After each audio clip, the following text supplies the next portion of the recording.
Alhamdulillahi wassalatu wassalamu ala khairi anbiyai wal mursalin. Katika ibada muhimu sana sana na katika dhikri ya kumdhukuru Allah sana sana ni kustaghfiru. Nini maana ya kustaghfiru? Unaposema astaghfirullah, ewe Allah nisameh, kwa maana la tuadhibni fi dunya wal akhirah, kwanza usiniadhibu duniani na akhira kwa dhambi niliyofanya. Wala tafdhahni fi dunya wal akhirah, wala usinifedheheshe nstiri kwa dhambi niliyofanya duniani na akhira. Lakini vitendo vile vile unaposema Allah nisameh, basi unaiacha ile dhambi moja kwa moja, na vile vile unajuta kwa ulifanya, na vile vile unaazimia hutorudia. Endapo utarudia, basi istaghfiru istaghfiru istaghfiru, kwa maana Allah nisameh nisameh nisameh.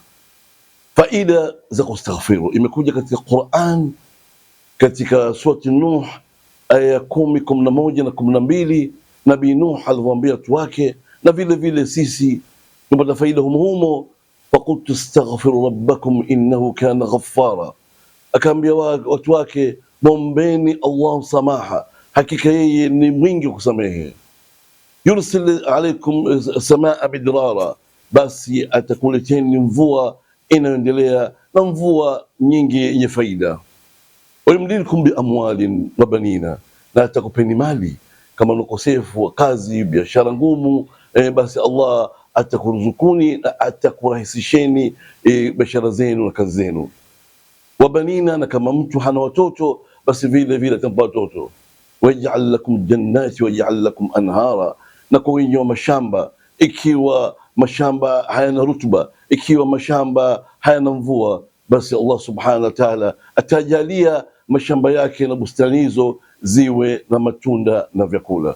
Katika hadithi ambayo ni hasan, ambayo imo katika Sunan Abi Daud, ambayo Abdullah ibn Abbas alimsikia Mtume sallallahu alayhi wasallam akisema, man lazima al-istighfar ja'ala Allahu lahu min kulli hammin faraja, mwenye kujilazimisha, yani mwenye kustaghfiru kila mara, yani mwenye kumwomba msamaha Allah kila mara, basi Allah ja'ala lahu min kulli dhikin makhraja, atamjalia kwenye min kulli hammin faraja, atamjalia katika mambo yanayomtia dhiki, yani stress.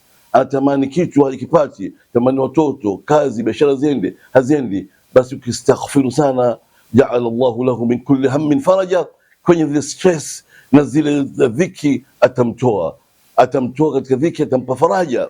Na vile vile kama vitu vishamfika, kama kuhuzunika kwa kufa mumewe au mkewe au mtoto au biashara kapata hasara au kazi katolewa, basi ana dhiki na stress, basi ikiwa tastaghfiru sana kwa Allah msamah, basi atamuondoshia zile stress alizokuwa nayo. Min dhiki kulli dhikin makhraja, na kila dhiki aliyokuwa nayo ya maisha, ya mume, ya watoto, ya chochote kile, basi atamtafutia njia ya kuondokana na dhiki ile.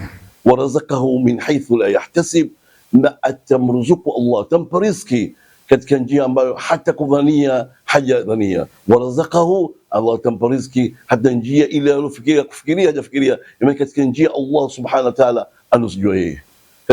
Hii ni katika hadithi, na katika kauli za maulama ni nukuu kauli moja ya Hasan Basri, alikuwa katika maalim katika tabi'in. Alikuwa na mtu afashaka ilayhi faqr, akamsikitikia kwamba ni fakiri, akamwambia astaghfirullah.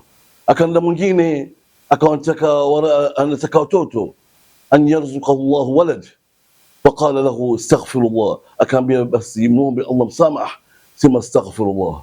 Akaenda mwingine yashku ilayhi jadb, anamshtakia kuhusu ukame, mashamba yake haya ukame, hayatoi mazao, hayatoi matunda, hana riziki, anapata taabu vyakula, basi akamwambia astaghfirullah, basi muombe Allah msamaha.